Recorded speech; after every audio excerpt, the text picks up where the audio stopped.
लोग चर्चा करेंगे कि भगवान श्री कृष्णा कैसे सभी जीवों के कल्याण के लिए एवं सभी जीवात्माओं की इच्छा की पूर्ति के लिए किस प्रकार का अरेंजमेंट, किस तरह का प्रबंध किए हैं ताकि सभी खुश रहे और समाज में या वातावरण में किसी प्रकार का उत्पात न मचाए और अपनी इच्छा को फुलफिल करे। तो भगवान का प्रबंध क्या अरेंजमेंट करके रखे। शास्त्रों को, वैदिक ग्रंथों को कल्पवृक्ष बताया गया है। कल्पवृक्ष का अर्थ होता है डिजायर ट्री। आप जो भी चाहेंगे वही प्राप्त होगा। वेदों में तीन कैटेगरी में विभक्त किया गया वेदों को। कर्मकांड सेक्शन, ज्ञान कांड और उपासना कांड। उपासना कांड मीन्स भक्ति योग, भक्तिमय सेवा भगवान का। तो शास्त्रों के आधार पर हम लोग देखते हैं कि जैसे कोई व्यक्ति इस संसार में स्वभावतः हम लोग भारतवर्ष में प्राचीन काल से देख के आ रहे हैं कि अगर कोई सुंदर पति को चाहता है तो कुमारी कन्याएं भगवान शिव की आराधना करती हैं, भगवान शिव को संतुष्ट करते हैं, क्योंकि भगवान शिव को संतुष्ट करने से वो मनवांछित इच्छित पति देता है उस कन्या को, जिसके लिए ये प्रथाएं हैं कि कन्याएं, कुमारी कन्याएं भगवान शिव की आराधना करते हैं श्रावण के महीना में या अलग समय में भी। इसका और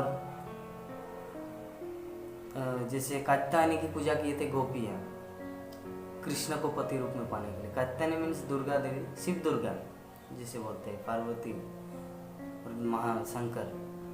तो महादेव और दुर्गा देवी ये दोनों की पूजा करते हैं जगतवासी सुंदर पति और पत्नी पाने के लिए। धनं देहि जनं देहि रूपं देहि भार्यां देहि मीन्स धनं देहि जनं देहि मतलब पुत्र पुत्री संतान फैमिली। रूपं देहि जन भार्या, रूपं भार्या, रूपं मीन्स सुंदरी, भार्या मीन्स पत्नी, सुंदर पत्नी दे। तो इसलिए लोग दुर्गा पूजा करते हैं। तो ये सब वैदिक विधियां कर्मकांड सेक्शन में आता है। ये भी भगवान का अरेंजमेंट है, क्योंकि जीवात्मा कुछ चाहता है, अगर उसकी इच्छा को फुलफिल न किया जाए तो अपूर्ण रहेगा या वो असंतुष्ट रहेगा। तो ये मेटेरियल वर्ल्ड, भौतिक जगत ही निर्माण किया गया है जिसका जो पर्सनल डिजायर मीन्स स्वतंत्र इच्छा है उसको फुलफिल करने के लिए इस जगत का निर्माण किया गया, भौतिक जगत।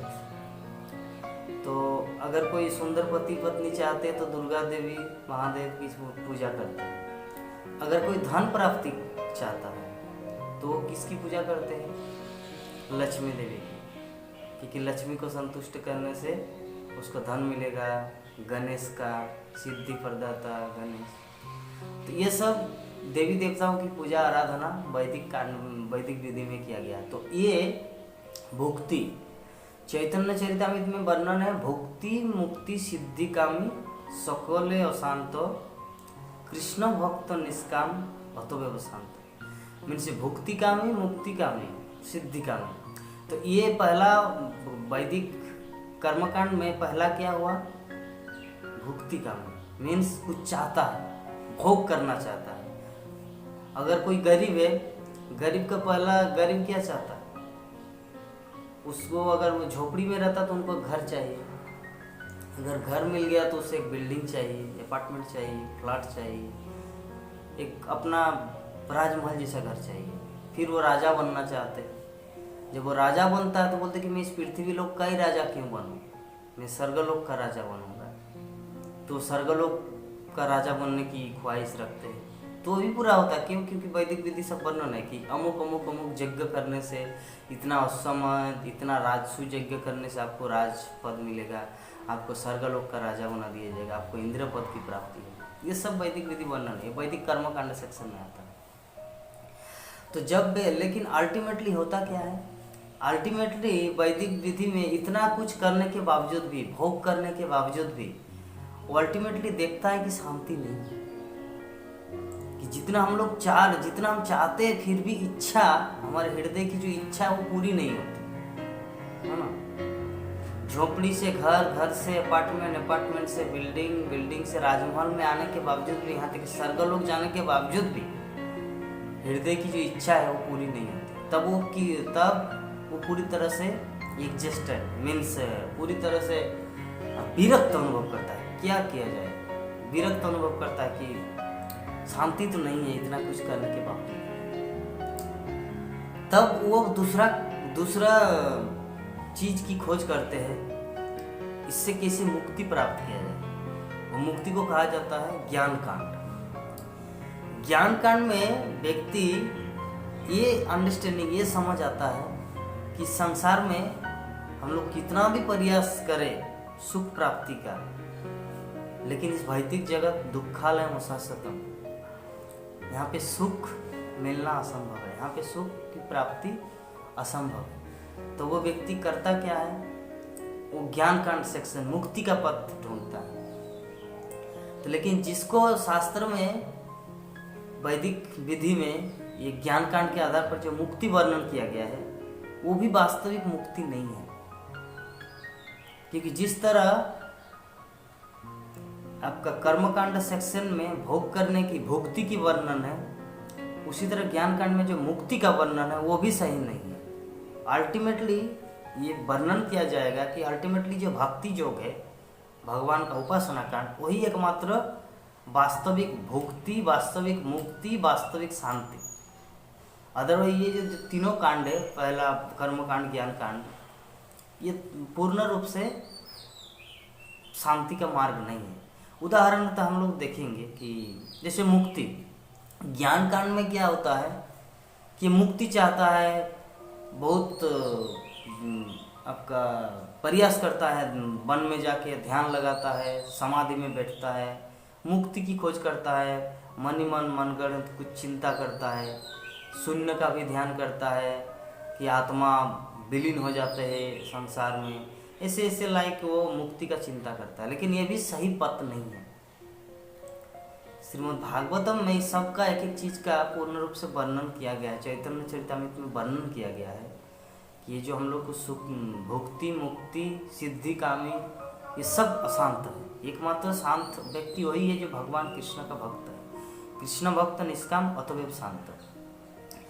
तो जैसे मुक्ति का अर्थ, हम एक उदाहरण देंगे एक जेल का। जैसे सामान्यतया एक व्यक्ति को जेल में रखा गया है, तो जेल में कुछ अवधि रहता है कि अमुक दिन से लेकर अमुक इस साल से 4 साल बाद उसको जेल में रहना पड़ेगा, या आजीवन कारावास होगा, या लाइक दैट। उसको इतना दिन तक कारावास में, जेल में रहना पड़ेगा।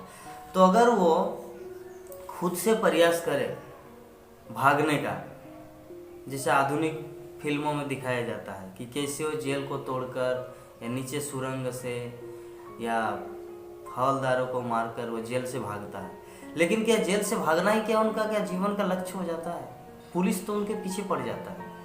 वो तो पूरा, मान लीजिए कि वो अमुक जेल से मुंबई में रहता, तो मुंबई के जेल से भागा दिल्ली में पहुंचा, लेकिन दिल्ली में भी तो भारतवर्ष का ही पुलिस रहता है ना, तो उसको तो पूरा पोस्टर लगवा दिया जाता, वांटेड दिस पर्सन, पिक्चर लगा दिया जाता वांटेड। तो मान लीजिए पूरे भारतवर्ष में, तो पूरे भारतवर्ष में जब वो पिक्चर के साथ लिखा रहता वांटेड, इस व्यक्ति की जरूरत है क्योंकि इन्होंने ये जेल से भागा, तो अभी रहेगा कहाँ पे वांटेड लिखा नहीं रहेगा? वन में, फॉरेस्ट, जंगल। तो जंगल में ना खाने को सही रूप में मिलेगा रोज, न सोने का बिस्तर, न सोने का कोई अच्छा प्लेस, तो कहाँ रह रहा? यद्यपि जेल में जब था तो एटलीस्ट टाइम पे खाना और एटलीस्ट सोने को मिलता था। यस। किंतु अभी उसकी स्थिति क्या हो गई, वो जो गलत तरीके से जेल से फरार हो गया, चोरी मतलब जेल से किसी को मारकर या गुप्त सुरंग से वो निकल गया, लेकिन वो तो पुलिस की नज़रों में बचेगा नहीं। वो सोच सकता कि हम जेल से निकल गया मतलब हम शांति को प्राप्त हुआ, ये तो पॉसिबल नहीं है, वो तो शांति को प्राप्त नहीं हुआ। वो वन में जाके छुपना पड़ेगा। वन में क्या हुआ, ना खाने को मिलेगा, ना रहने को, ना सोने को।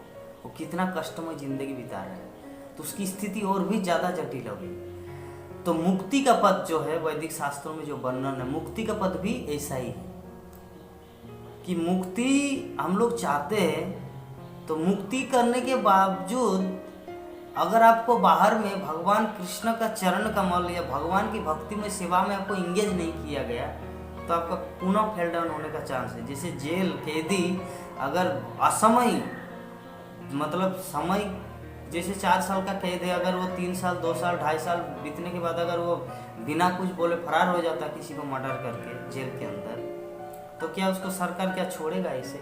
उसको तो पुनः और ज़्यादा लंबा मतलब लंबा कर देंगे उनका अवधि को, कि आपका 4 साल था आपको 12 साल हो जाएगा। तो ऐसे ही मुक्ति का भी पथ ऐसा ही है।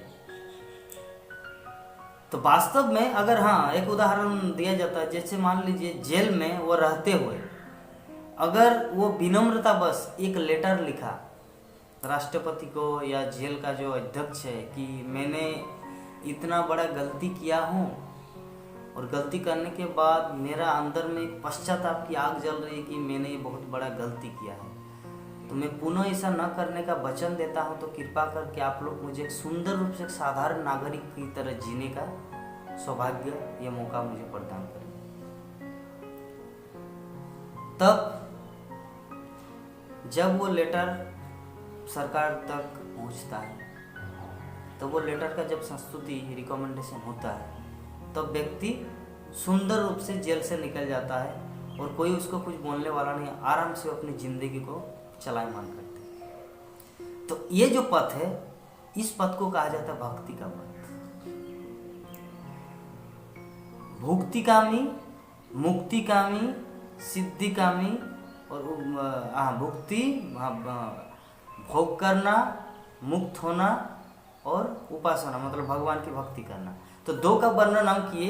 एक पूरा एंजॉयमेंट करता है इस संसार में, फिर भी विरक्त हो जाता है कि शांति है ही नहीं, फिर वो मुक्ति का पद ढूंढता है, शून्य का विचरण ध्यान लगाता है कैसे संसार से मुक्त हो जाए। और तीसरा क्या है, भगवान कृष्ण की भक्ति। तो पहला उदाहरण दिए वो जो झोंपड़ी से बिल्डिंग से राजमहल, ये भोग का। दूसरा उदाहरण दिए जेल खाना का, कि जेल खाना में कैदी बिना असमय में ही जेल से फरार हो जाना, ये मुक्ति। और तीसरा है एक लेटर लिखना गवर्नमेंट को, तो लेटर लिखना कहते हैं भक्ति। तो लेटर हम लोग क्या लिखेंगे, सरकार एक लेटर देता है, समय समय पे एक लेटर देता है, उसमें साइन करना पड़ता है। तो लेटर में लिखना पड़ता है कि हम ये स्वीकार किए मैंने अमुक गलती किया है, तो मुझे यहाँ से जाने की अनुमति दी, मैं सुंदर रूप से अच्छा नागरिक के रूप में जीऊँगा। अगर वो कोई लेटर में साइन करता है तो उसको निकलने का सौभाग्य मिलता है। तो वो जो लेटर है, वो लेटर है भक्ति का पथ। भगवत गीता में भगवान श्री कृष्ण हमारे लिए ये जो जेल खाना है, ये जो जगत है, वास्तव में रियलिटी में ये जेल खाना है, क्योंकि यहाँ पे कोई अच्छा व्यक्ति का निवास स्थान नहीं है, यहाँ पे सब कैदी लोग वास करते हैं। तो ये संसार एक जेल खाना है। तो इस जेल खाना में भगवान श्री कृष्ण अहेतु की कृपा वैसे एक लेटर भेज दिया हम लोग के लिए, वो लेटर है भगवत गीता। उस लेटर को पढ़कर अगर हम लोग उसमें रिकमेंड कर दिया, वो लेटर का आखिरी हम लोगों का सिग्नेचर का प्लेस क्या है, हस्ताक्षर जो लिखा हुआ है वो सिग्नेचर है सर्वधर्मान् परित्यज्य मामेकं शरणं व्रज। तो उस चीज़ को अगर हम लोग रिकमेंड कर दिया, अपना साइन मार दिया, तो कृष्ण उसको प्रोटेक्ट करता है। अहम ताम सर्व पापेभ्यो मोक्षयास्मि मा शुचो। वो जो लास्ट में जो हस्ताक्षर सब कुछ पढ़ लिया, एक फॉर्म फिलअप होता है, तो फॉर्म में सब कुछ सेवा में निवेदन, सभी ने निवेदन ये है कि मैं अमुक अमुक व्यक्ति इतना दिन से जेल में कारावास में लाइक दैट। और लास्ट में रहता है एक सिग्नेचर करने का ऑप्शन। तो सिग्नेचर में लिखा हुआ है सर्वधर्मान् परित्यज्य मामेकं शरणं व्रज। अगर कोई, कृष्ण बोलता है, अगर कोई सभी प्रकार के धर्मों को त्याग कर अपना समस्त मनगढ़ंत या जो है सब कुछ त्याग करके मेरी शरण में आता है, तो लास्ट लाइन में बोलते अहम ताम सर्व पापे में मोक्षास्मि मा शुचो, मैं उसे समस्त पापों से मुक्त कर देता हूँ। कहने का मतलब मैं उसे जेल खाना से उसे मुक्त करवा देता हूँ। उसका समस्त पाप, वो जितना दिन का अवधि था, कितना दिन जेल तक जेल में रहेगा, जन्म जन्मांतर उसे पुनर्जन्म का चक्र भोगना पड़ेगा, कृष्ण बोलता है कि मैं उसको माफ कर देता हूँ और उसे अपनी शरण में लेता है। सर्वधर्म, तो ये भगवद गीता रूपी ये जो हम लोग को लेटर मिला है भगवान श्री कृष्ण दिए है इस जेल खाने में भागने का नहीं, मुक्त होने का, वास्तविक मुक्त होने का। तो उसमें अगर हम लोग सिग्नेचर कर देंगे अमुक अमुक दिन मैं चाहता हूँ, हे Krishna I accept your proposal, मैं आपकी आप जो मुझे लेटर भेजे हैं मैं इसे स्वीकार करता हूँ। सर्वधर्मन परित्याज्य, तब अगर बोले मैं आपका शरणागत हूँ, हे कृष्ण मैं आपका शरणागत हूँ, तो जब कोई बोल देता है तब कृष्ण उसको प्रोटेक्ट करते हैं। तो यही है वास्तविक पद। तो इस जेल खाना रूपी संसार में हम लोग बंदी है, लेकिन भगवान श्री कृष्ण हम लोगों के लिए लेटर भेजा है, तो हम लोगों को बस उसमें सिग्नेचर करना है। वो सिग्नेचर करने का अर्थ है भक्ति का पद ग्रहण करना है। भगवान श्री कृष्ण सुंदर रूप से अरेंज किए इस कलि युग में आए हैं चैतन्य महाप्रभु के रूप में, और चैतन्य महाप्रभु का महान सेनापति भक्त शिल प्रभुपाद जो सारे विश्व में इस भक्ति पथ को वितरित किया है, उस भक्ति पथ का सेंटर इस्कॉन सेंटर जो पूरे विश्व में है, भारतवर्ष, अमेरिका, चीन, जापान, मलेशिया, रसिया, थाईलैंड, जापान, अफ्रीका, ऑस्ट्रेलिया, पूरे विश्व में फैला हुआ है ये भक्ति के पथ।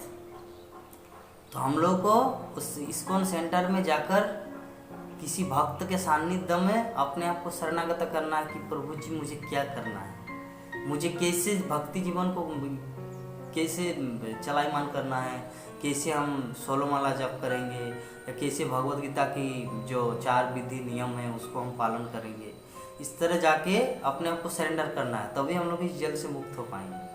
तो शिल प्रभुपाद ये अरेंजमेंट कर चुके हैं, और शिल प्रभुपाद का प्रतिनिधि रूप में सारे विश्व में इस्कॉन का सेंटर है, जो कृष्ण का लेटर जो फॉर्म फिलअप किया जा सकता है, उस फॉर्म फिलअप करके अपना सिग्नेचर मार के अपने आप को इस वास्तविक जेल खाना से मुक्त करने का उपाय को सूझा जा सकता है।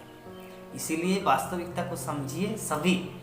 ये जो हम बोल रहे हैं ये कोई मनगढ़ंत, कोई मेंटल स्पेकुलेशन बात नहीं है। ये जो वास्तविकता है, कृष्ण परमात्मा रूप में जो वास्तविकता है, उसी को आप लोगों के सामने हम प्रकट किए।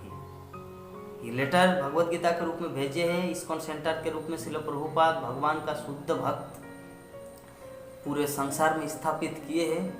तो उस लेटर में जाके इस्कॉन सेंटर में जाके अपने आप को शरणागत करना है, और प्रभु जी लोग जो इस्कॉन सेंटर में, जो इस्कॉन मंदिर में या इस्कॉन के प्रतिनिधि रूप में चैतन्य महाप्रभु के भक्त जो हम लोग को गाइडेंस करेंगे, उसको पालन करके अपने जीवन को कृष्ण भक्ति में तल्लीन करना है, और उनकी भक्ति में पूर्ण रूप से लीन होके हमारे जीवन को सार्थक करना है।